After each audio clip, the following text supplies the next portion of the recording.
नमस्कार दोस्तों, आज मैं आपको एक तोते की दर्द भरी कहानी सुनाने जा रहा हूँ। दोस्तों, आपसे रिक्वेस्ट है कि कहानी को ध्यान से और अंत तक सुनिए। बहुत समय पहले की बात है। एक राजा था और उसके 3 बेटे थे। राजा बहुत ही बूढ़ा हो गया था और वह यही चाह रहा था कि कोई उसके गद्दी को संभाल ले। एक दिन राजा ने अपने तीनों बेटों को बुलाकर बोला, आज मैं तुम लोगों को एक काम के लिए बुलाया हूँ। सब लोगों को अपना काम बहुत ही ईमानदारी से करना होगा। राजा के तीनों बेटे संकट में पड़ गए कि अब क्या होगा मेरा। लेकिन जैसे ही राजा ने बोलना शुरू किया, सब लोग चुप हो गए। राजा अपने तीनों बेटों का इम्तिहान लेना चाहता था और उसने अपने पहले बेटे से पूछा, अगर आपको किसी अपराधी को सज़ा देने को कहा जाए तो आप क्या दोगे? पहले ने बोला, मैं तो जेल में डाल दूंगा। फिर दूसरे ने बोला, मैं तो फांसी दे दूंगा। फिर क्या था? राजा ने अपने तीसरे बेटे से भी यही पूछा। तीसरा बेटा बहुत ही चालाक था और बोला, पिताजी, मैं आपको कुछ बताने से पहले एक कहानी सुनाना चाहता हूँ। राजा ने कहा, तो आप शुरू हो जाओ। तीसरे लड़के ने बोला, एक बहुत ही अमीर राजा था और उसने एक तोता पाल रखा था और वह तोता से बहुत प्यार करता था। एक पल भी उसके बिना जी नहीं पाता था। एक दिन की बात है, तोता बहुत ही जिद करने लगा और बोला, मैं अपनी माँ से मिलना चाहता हूँ।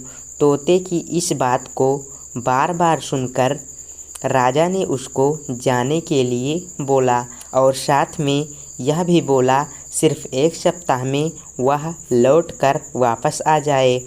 तोता बहुत ही खुश हुआ और बोला, राजा, आप बहुत ही अच्छे हैं, मैं जल्दी से वापस आ जाऊंगा। तोता अपनी माँ के पास पहुँच गया और बोला, माँ, राजा बहुत ही अच्छे हैं, मैं उनका यह एहसान कभी नहीं भूलूंगा। जब तोते को वापस आने का समय हुआ तो उसने सोचा, क्यों ना राजा के लिए कुछ तोहफा लेकर जाऊं। वह जंगल में एक ऐसे आम के पेड़ के पास गया जिस आम को खाकर कोई भी इंसान जवान और अमर हो जाता था। उसने सोचा, क्यों ना मैं राजा के लिए यही लेकर जाऊं। तोता जब वह फल लेकर लौट रहा था तब रास्ते में काफ़ी रात हो गया और वह फल को नीचे रखकर सो गया। जब वह सो गया तो एक सांप ने उस आम को खा लिया और वह आम जहरीला हो गया।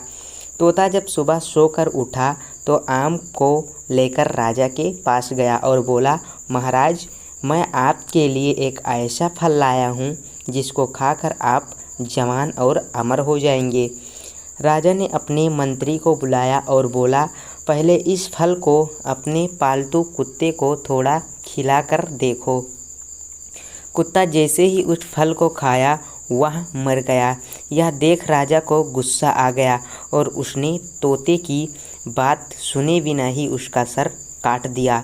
राजा ने उस फल को बाहर फेंकवा दिया। समय बीतता गया और एक दिन उस फल से एक पेड़ तैयार हो गया। जब राजा को इस बात का पता चला तो राजा ने सबसे बोला, वह पेड़ जहरीला है और कोई भी इसका फल नहीं खाएगा। राजा की इस बात को सुनकर कोई भी उस पेड़ के पास भी नहीं जाता था। एक दिन एक बूढ़ा आदमी, जो कि उस पेड़ के बारे में बिल्कुल भी नहीं जानता था, वह उस पेड़ के फल को खा लिया और देखते ही देखते वह जवान हो गया और उसने यह बात राजा को बताया और इस बार राजा ने वही किया और इस बार राजा के दरबार का मंत्री जवान और अमर हो गया। अब क्या था, राजा अपने तोते को याद करके रोने लगा और उसको बहुत ही अफसोस होने लगा। यह कहानी सुनकर राजा ने कहा, फिर तुम क्या करोगे? फिर छोटे बेटे ने बोला, पहले मैं उसका गुनाह देखूंगा और उसके बाद सज़ा के बारे में सोचूंगा। अपने बेटे की इस बात को सुनकर राजा ने उसको ही अपने राज्य का राजा बना दिया। इस कहानी से हम लोगों को यही सीख मिलती है कि कोई भी निर्णय सोच समझकर लेना चाहिए। सो दोस्तों, अगर आपको ये वीडियो अच्छी लगी हो तो कृपया वीडियो को लाइक कर दीजिए और आगे भी इसी तरह की कहानियाँ सुननी है तो चैनल को सब्सक्राइब कर लीजिए।